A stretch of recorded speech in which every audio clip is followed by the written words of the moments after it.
고혈압 환자 1000만명 시대.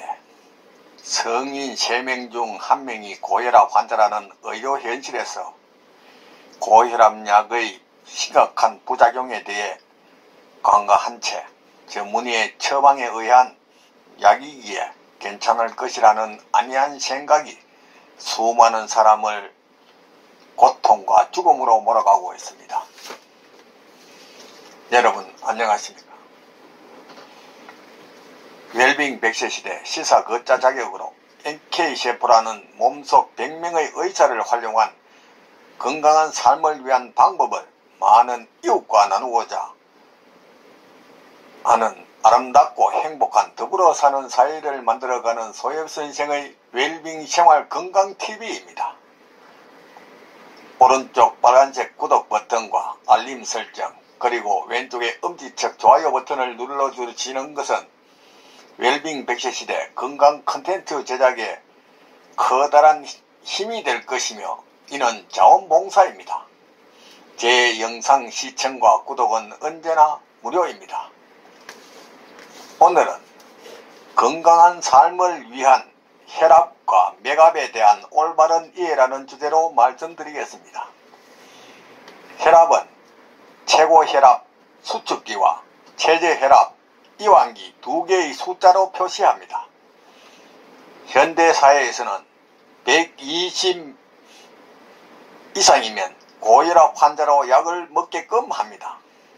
이는 나이를 먹으면 혈관의 노화로 혈압 상승의 당연한 결과를 간과한 위험한 발상이라 할 것입니다.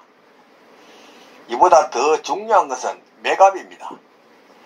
또한 160에 80, 160에 110이라는 것을 비교해 봤을 때 이 160에 110보다 160에 80이 더 위험하다고 할 것이며 죽을 확률이 2배를 높은데 이를 아는 사람은 흔치 않습니다. 혈압이 높다는 것에 신경 쓰는 것도 중요하지만 맥압을 체크하는 것에 관심을 가져야 할 것입니다. 맥압은 최고 혈압에서 최저 혈압을 뺀 것으로 160에 80의 맥압은 80이고 160에 110의 맥압은 50입니다. 맥압이 50이 넘어가면 10마다 죽을 확률이 30%씩 올라간다는 말입니다. 맥압이 높다는 것은 혈관에 맛이 갔다는 것과 같은 뜻입니다. 혈압은 팔뚝 위를 지나는 상완동맥의 혈관 압력을 잰 것으로 상완동맥의 지나가는 팔뚝 위에 압박대를 차고 공기 펌프로 압박대를 부풀려 상완동맥을 막아 피가 못 흐르게 만든 후 공기 펌프의 공기를 조금씩 빼다 보면 혈관을 누르는 힘보다 피가 혈관을 지나가려는 힘이 세져서 피가 흐르기 시작합니다. 이때 처음 피가 지나가는 시점의 혈관 압력을 수축기 혈압이라고 하며 청진기를 위에 대면 쑥쑥 하고 피가 지나가는 소리를 들을 수 있습니다. 공기 펌프의 공기를 계속 빼다 보면 어느 순간 혈관이 다 열려서 피가 지나가는 소리가 안 들리기 시작할 때가 있는데 이때를 최저 혈압, 이완기 혈압이라고 합니다. 혈관이 맛이 가서 좁아지고 딱딱해지는 동맥경화가 오면 공기 펌프 공기를 많이 빼서 압력을 크게 낮출 때까지 혈관에 피 지나가는 소리가 계속 들립니다. 최저 혈압이 낮아 맥압이 높다는 말이 됩니다. 맥압이 높다는 것은 혈관이 좁아지거나 딱딱해졌다는 말로 터지기 쉬운 상태라는 것입니다. 피는 심장이 수축 이완을 하며 파도처럼 피를 혈관으로 쏘는데 혈압이 높고 혈관이 맛이 가면 어느 순간 혈관이 터지게 되는 것입니다. 혈압은 나이와 함께 상승합니다. 1960년대까지 혈압의 기준치는 연령 플러스 90이었습니다. 의학 교과서의 혈압에 대한 이 공식에 따르면 나이 60세이면 150이고 70이면 160이라 할 것입니다. 혈압이 나이를 먹으면서 함께 오른다는 사실은 의학 상식입니다. 그런데도 20세 이상은 모두 성인으로 뭉뚱그려 20대이든 80대이든 120이라는 같은 기준을 적용하는 것은 이만저만한 상식을 벗어나는 일이 아니라 할 수 없습니다. 70세를 넘긴 뒤부터 지하철역 계단을 2계단씩 뛰어오르는 일은 할 수 없을 것입니다. 그렇다고 해서 어느 사람도 나에게 환자라고 말하는 일은 없습니다. 나 스스로 이제 나이를 먹었구나 하는 느낌을 느낄 뿐입니다. 마찬가지로 혈관도 나이를 먹으면 딱딱해집니다. 유연성과 탄력성을 잃는 것입니다. 동맥경화가 바로 그것입니다. 동맥경화는 혈관의 자연스러운 노화 현상입니다. 동맥이 딱딱해지면 확장과 수축이 힘들어지고 그만큼 혈액을 보내기도 힘들어지는 것입니다. 뇌나 손발 끝까지 혈액을 보내기 위해 심장은 혈압을 높여 기세 좋게 피를 내뿜는 것인데 동맥경화는 나이를 먹을수록 심해집니다. 그에 맞춰 심장도 혈압을 높입니다. 따라서 나이를 먹을수록 혈압이 높아지는 것은 당연한 일입니다.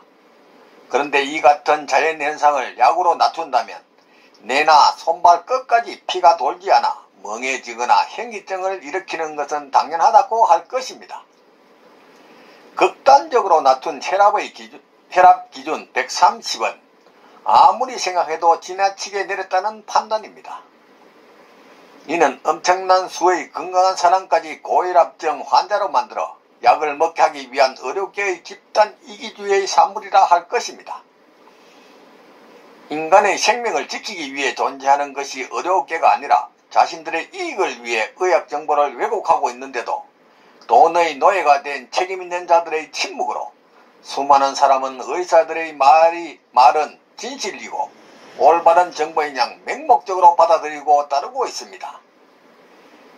한마디로 불 속에 뛰어드는 불나방으로 제 주먹을 모르는 어리석은 일을 저지르고 있는 것이 지금의 의료 현실입니다. 당뇨는 사람을 야금야금 망가뜨리지만 혈압은 멀쩡하다가 한방에 사람을 보내버립니다. 혈관이 내 부위에서 터지면 뇌출혈이라고 하고 드라마에서는 목덜미를 잡고 하면서 쓰러지지만 실제 뇌출혈이 발생하면 조용히 잠든 것처럼 정신을 잃고 쓰러집니다. 누군가 발견해서 119를 불러야 합니다. 6시간이 골든타임으로 심장마비보다는 시간의 여유가 좀 더 있습니다. 맥압도 중요하지만 양팔의 혈압 차이도 중요합니다. 양팔의 혈압 차이가 10 정도는 정상이라도 차이가 날 수 있지만 20 이상 차이가 나면 혈관 어딘가가 막혔다는 것입니다. 이때는 바로 병원에 가야 합니다. 혈압을 잴 때 양쪽을 같이 재보는 습관이 좋습니다. 혈압이 높고 혈관이 마시가 있는 상태에 당뇨로 피가 끈적하기까지 하면 속된 말로 돼지는 급행열차를 탄 것입니다.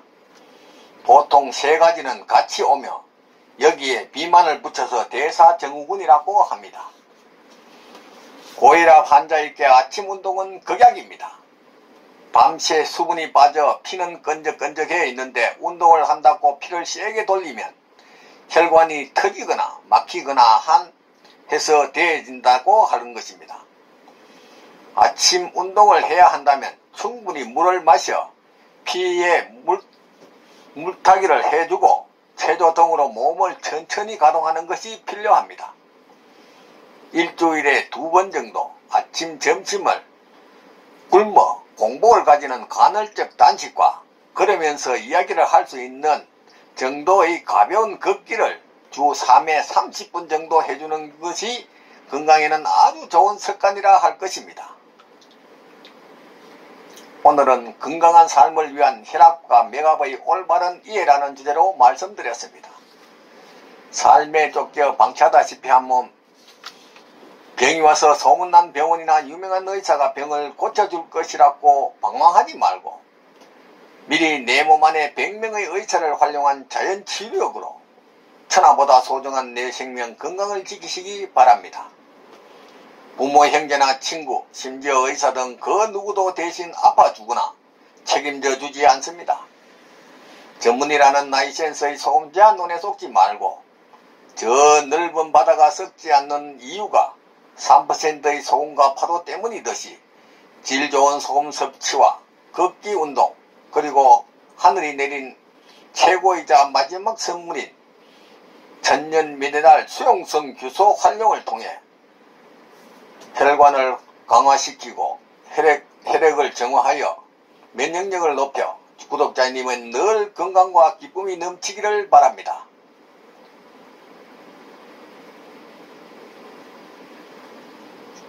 오늘은 보람찬 하루였습니다. 내일은 더욱 멋지고 행복한 날이 될 것입니다. 지금까지 웰빙 100세 시대 시사걷자 자격으로 아름답고 행복한 더불어 사는 세상을 만들어가는 소엽선생의 생활건강TV였습니다.